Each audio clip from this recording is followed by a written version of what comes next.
नमस्कार, मैं रवीश कुमार। आज से 2 साल पहले तक हमारे देश में कोई भी गरीब नहीं था। सारे किसान अमीर करोड़पति हुआ करते थे। अंबानी अदानी को कोई नहीं जानता था। आतंकवादी हमारे देश में आकर संगीत सभा का आयोजन किया करते थे।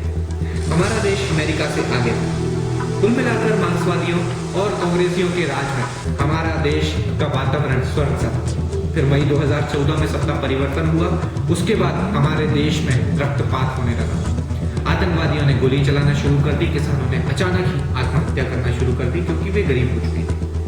अंबानी अदानी रातों रात अरबपति हो गए थे और इन्हीं सभी समस्याओं के बीच में तारक की तरह एक युवा नेता ने हमारे बीच में दस्तक दी।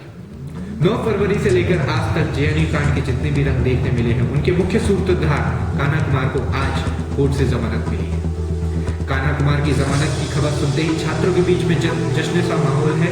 ऐसा प्रतीत होता है मानो कान्हा कुमार निर्दोष साबित हो चुके हैं। कान्हा कुमार ने जेल से निकलते ही छात्रों को मीडिया के बीच में संबोधित किया और यकीन मानिए, उनका भाषण सुनकर ऐसा प्रतीत हो रहा था जैसे कि आजादी का आंदोलन चल रहा था। अपनी व्यस्त शेड्यूल में से समय निकालकर कान्हा कुमार आज हमारे बीच में उपस्थित है। स्वागत है कान्हा कुमार।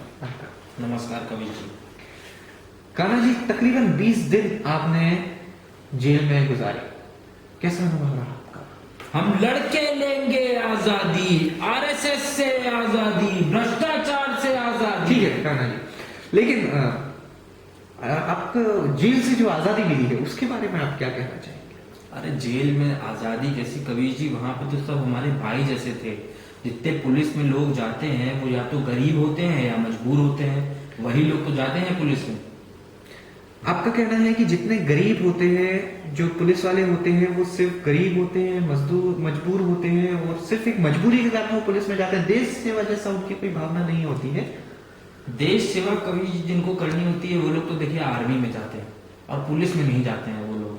तो इसका मतलब आप कहना चाहते हैं जो नक्सलियों के हमले में जो हमारे पुलिस के जवान शहीद होते हैं, उनके लिए देश सेवा का कोई भाव नहीं होता है, वो सिर्फ और सिर्फ मजबूरी के कारण जाते हैं। देखिए कवि जी, मैं लाल सलाम की जो बात करता हूँ, वही लाल सलाम, असली लाल सलाम तो उन्हीं लोगों को मिला है, उन्हीं शहीद पुलिस वालों को मिला है।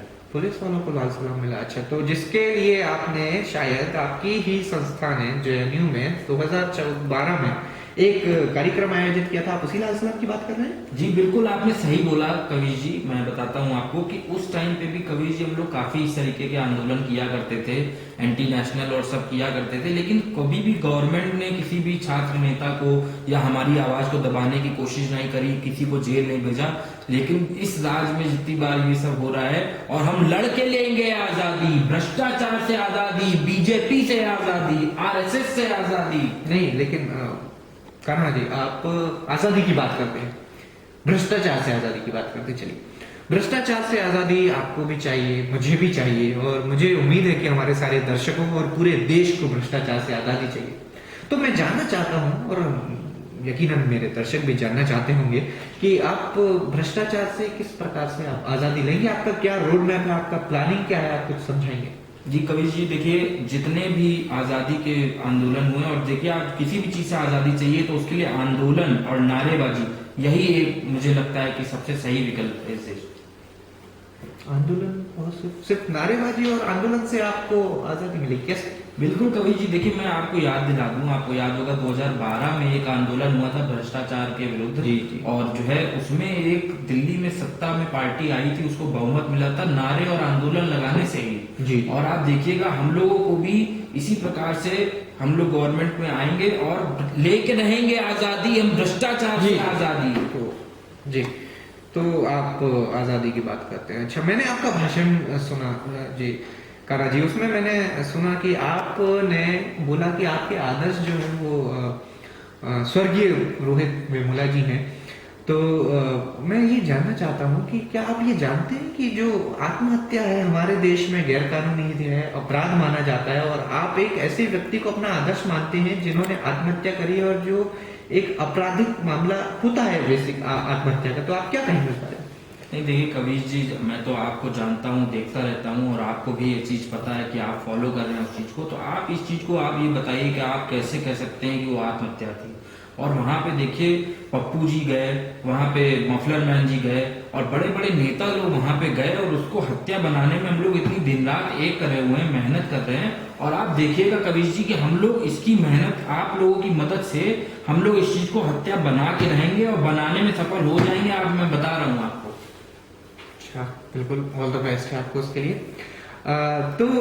मैं ये जानना चाह रहा था कि आपकी बातें सुन के, आपका जो भाषण सुन के ऐसा प्रतीत ही नहीं होता कि आप जो है छात्र संघ के नेता हैं। आप, मुझे ऐसा अंदर से ऐसा महसूस हो रहा था जैसे आप अपोजिशन के लीडर हैं। नहीं कबीर जी, देखिए अब अपोजिशन की पार्लियामेंट में क्या हालत है ये तो आपको अच्छी तरीके से पता ही है।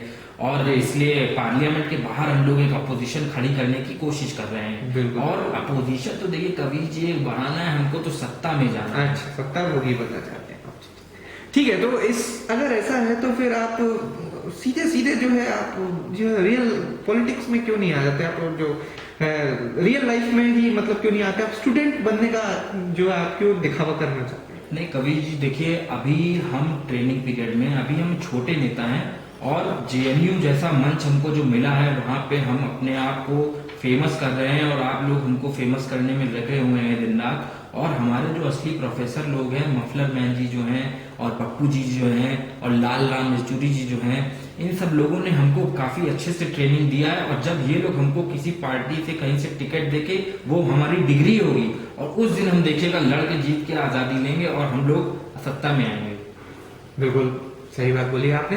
तो मैं ये जानना चाह रहा था कि जेल जाने से पहले आपका जो हम भाषण सुना था, आप कई सारे टीवी चैनल पे भी गए थे, आप अफजल गुरु की फांसी का विरोध एक प्रकार से कर रहे थे। आपने बोला था कि ये जुडिशियल किलिंग है और आप ये भी कह रहे थे कि इसमें जो है अन्याय हुआ है और आप शर्मिंदा हैं कि अफजल गुरु को फांसी हुई। तो अफजल गुरु के बारे में जो है हुआ, उसके बाद आप जैसे ही अभी जेल से बाहर आए तो मैं देख रहा हूँ कि आपको जो है गरीब और जो है पिछड़ा वर्ग याद आ गया अचानक से, मतलब ये बदला। देखिए यही कबीर जी, मैं आपको इतनी देर से जो मैं बताने की कोशिश कर रहा हूँ कि कबीर जी यही अभिव्यक्ति की आज़ादी, स्पीच, फ्रीडम ऑफ स्पीच जो हमारा कॉन्स्टिट्यूशन हमको देता है, यही हमारी फ्रीडम ऑफ स्पीच है कि जैसा मेरा जब मन आएगा तो मैं अपने आप को वैसा मैं एक्सप्रेस कर सकता हूँ। अभी मेरे मन में आया ये विचार कि गरीबों और भ्रष्टाचार को मिटाना है इस देश से, तो मैं उसी हिसाब से बोलने लगा। और हम लड़के लेंगे आजादी, भ्रष्टाचार से आजादी, लेकिन अफजल गुरु का जो समर्थन करे उसके बारे में, आरएसएस से आजादी, भ्रष्टाचार से आजादी, भ्रष्टाचार से आजादी, बीजेपी से आजादी। तो ये थे हमारे मीडिया द्वारा बनाए गए हीरो कान्हा कुमार। इन्होंने अपने व्यस्त शेड्यूल से जो है हमारे समय दिया और हमसे बात करी, अपने विचार रखे। और इनके विचार सुनने के बाद ऐसा महसूस होता है कि पिछले 2 साल में ही सारा भ्रष्टाचार, करप्शन और जो कुछ भी इन्होंने बातें बोली हैं किसानों के बारे में, पुलिस के बारे में, आर्मी के बारे में, वो सब पिछले 2 सालों में ही हुआ है। उसके पहले हमारा देश बहुत ही ज्यादा सभ्य था, बहुत ही ज्यादा संतुलित था, बहुत ही ज्यादा विकसित था। मैं उम्मीद करता हूँ आपको ये शो पसंद आया होगा, आपने विचारधारा सुनी होगी, समझी होगी। अपनी राय व्यक्त करने के लिए नीचे दिए हुए कमेंट बॉक्स में जाकर अपना कमेंट कर सकते हैं। धन्यवाद।